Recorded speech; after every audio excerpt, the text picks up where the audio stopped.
situ. Insya Allah. Oke Pak, kita mulai. Selamat siang Pak. Apakah Bapak mempunyai waktu luang pada hari ini Pak? Alhamdulillah. Selamat siang juga Ibu. Ada apa Bu? Saya lihat sepertinya Ibu kok ada rasa cemas, gelisah, ada ketidaknyamanan, tidak bersemangat, tidak seperti biasanya. Ada apa Bu? Mohon maaf Pak Yulidin, saya jadinya mengganggu waktunya Bapak ini. Tidak apa-apa. Begini Pak, saya mau cerita sedikit tentang masalah saya. Apakah Bapak bisa membantu saya Pak? Wah, ini dengan senang hati Bu. Kira-kira apa yang akan Ibu harapkan dari obrolan kita hari ini?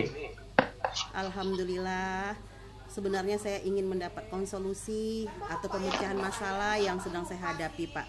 Mudah-mudahan nanti hati saya menjadi lega ya. Karena sekarang ini betul-betul rasanya berat rasanya untuk menjalankan hari per hari untuk di kelas Pak. Masalahnya apa Bu? Coba Ibu ceritakan apa yang sedang Ibu rasakan, kemudian yang membuat Ibu merasa tidak nyaman, kurang bersemangat. Bisa Ibu ceritakan Bu? Bapak ingat tidak Pak? Beberapa hari lalu pengawas melakukan supervisi di kelas. Waktu supervisi itu saya mendapatkan teguran dari pengawas itu Pak. Bagaimana bisa Bu? Lalu apa yang membuat Ibu mendapat teguran dari pengawas itu? Sebenarnya Pak, kalau menurut saya masalahnya tidak serius sih Pak. Tidak serius bagaimana Bu? Begini Pak, pengawas mengkritik tentang proses mengajar saya. Pengawas Mengkritik tentang proses mengajar saya Pak. Proses mengajar yang bagaimana Bu? Apakah Ibu tidak bisa mengelola kelas dengan baik atau bagaimana sampai dikritik oleh pengawas Bu? Boleh saya tahu Bu? Beliau sepertinya keberatan waktu saya mengajar. Tidak memakai buku teks Pak pada saat itu. Oh, lalu bagaimana tanggapan Ibu dengan respon dari pengawas tersebut? Saya sejujurnya menyampaikan kepada beliau kalau selama ini saya mengajar, saya menggunakan berbagai sumber Pak. Bisa dari buku referensi perpustakaan. Yang penting mengacu pada kurikulum. Ketika saya sampaikan seperti itu, sepertinya beliau merasa tersinggung Pak. Jadi masalahnya begitu. Kalau begitu saya coba tanya Ibu dulu. Selama ini apa yang Ibu lakukan dalam proses pembelajaran itu? Yang Ibu lakukan? Seperti yang saya ceritakan tadi Pak, saya menggunakan berbagai sumber dari buku di perpustakaan, mengajak siswa untuk menonton video, menayangkan video-video pembelajaran yang interaktif dan menyenangkan. Oh gitu. Jadi mengapa Ibu tidak menggunakan buku teks seperti yang disampaikan oleh pengawas tersebut Bu? Menurut saya Pak, sumber belajar yang saya gunakan ini sudah memudahkan siswa, apalagi di zamannya yang digitalisasi. Siswa juga termotivasi dan mengacu pada kurikulum sebenarnya Pak. Sebenarnya sih sudah bagus ya Bu. Lalu bagaimana hasilnya saat Ibu mengajar menggunakan sumber belajar tersebut? Seperti yang kita ketahui, karakter siswa berbeda-beda Bu. Dan belajarnya pun tentunya pasti berbeda-beda. Ya betul juga sih Pak. Mengapa saya tidak berpikir seperti itu ya Pak ya? Kenapa saya tidak kepikiran ke sana ya? Selama ini memang ada sih Pak beberapa siswa yang hasilnya masih kurang maksimal. Nah, itulah Bu, pentingnya buku teks sebagai sumber belajar. Mungkin harapan dari pengawas kemarin adalah seperti itu, supaya Ibu menggunakan sumber belajar dengan buku teks juga, tidak hanya saja menggunakan audio, video ataupun visual yang lainnya, sehingga pengawas ataupun siswa juga bisa terpenuhi belajarnya, karena memang siswa itu belajarnya atau gaya belajarnya tidak berbeda-beda. Saya pikir ada benarnya juga ya Pak ya. Nah, setelah Ibu bercerita, sekarang bagaimana perasaan Ibu?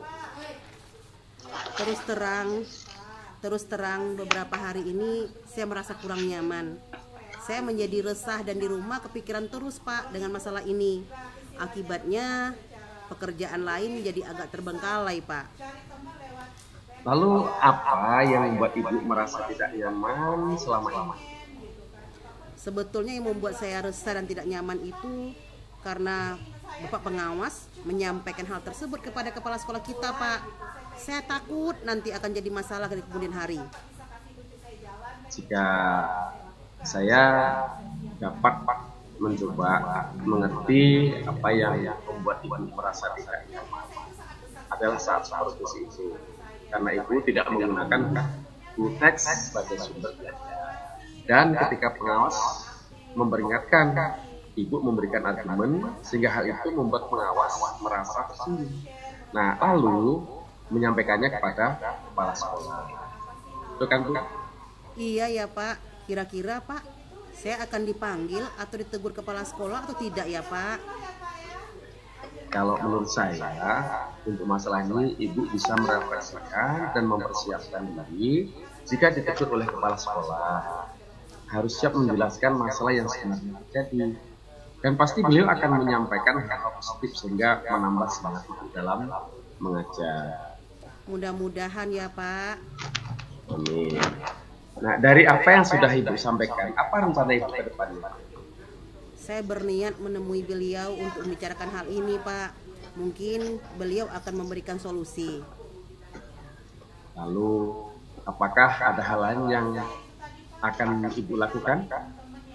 Saya juga akan menemui pengawas dan saya akan meminta maaf kepada beliau. Kemudian terkait proses belajar, kedepannya saya juga akan menggunakan buku teks selain dari buku sumber-sumber yang lainnya, dan meminta saran kepada pengawas bagaimana menjalankan proses belajar mengajar yang baik. Lalu bagaimana dengan proses belajar mengajar ibu selanjutnya? Setelah ini saya akan memakai buku teks untuk sumber belajar utama, walaupun nanti sumber belajar yang kemarin akan saya terapkan juga karena siswa sudah merasa nyaman dengan cara tersebut Pak. Langkah yang ibu ambil sudah tepat sekali. Saya setuju sekali dengan ide ibu. Syukurlah, sekarang saya merasa lega Pak. Karena jujur saya takut mengambil langkah dalam menyelesaikan ini. Apalagi sudah berurusan dengan atasan kita. Agak khawatir Pak, takutnya salah langkah. Ya syukurlah Bu, sudah merasa lega. Lalu dari yang sudah ibu rencanakan tadi, komitmen apa yang akan ibu lakukan untuk menjalankan rencana itu? Untuk hal itu, dalam proses belajar mengajar saya akan mengacu pada kurikulum. Kemudian mematuhi aturan-aturan yang ada, termasuk aturan dari pengawas tentang penggunaan buku teks dan sumber-sumber belajar yang lainnya Pak. Lalu dukungan apa yang dibutuhkan ibu untuk melakukan komitmen tersebut? Itu juga masih dalam pikiran saya Pak. Mungkin saya akan mencoba berkomunikasi dengan teman guru serumpun mata pelajaran dengan saya Pak. Jadi kami bisa sama-sama saling mengingatkan. Ya, itu ide yang sangat bagus. Semoga dapat segera terselesaikan dan ibu dapat bekerja dengan suasana hati yang senang, tenang, tanpa dirasa ketidaknyamanan, sehingga ibu tetap semangat seperti sedia. Amin. Terima kasih banyak ya Pak Yulidin untuk waktunya mendengarkan keluh kesah saya. Sekarang saya merasa lebih sedikit lega. Semoga kita nanti menjadi guru-guru yang bisa memberikan teladan yang baik untuk siswa kita. Amin, sama-sama Bu. Maaf Pak, kebetulan saya ada janji dengan siswa saya. Mereka akan mengumpulkan PR. Saya pamit ke ruangan saya ya Pak. Ya Bu, silakan. Terima kasih Pak. Salam sehat dan bahagia kepada Bapak Yulidin. Sama-sama, terima kasih kembali Bu.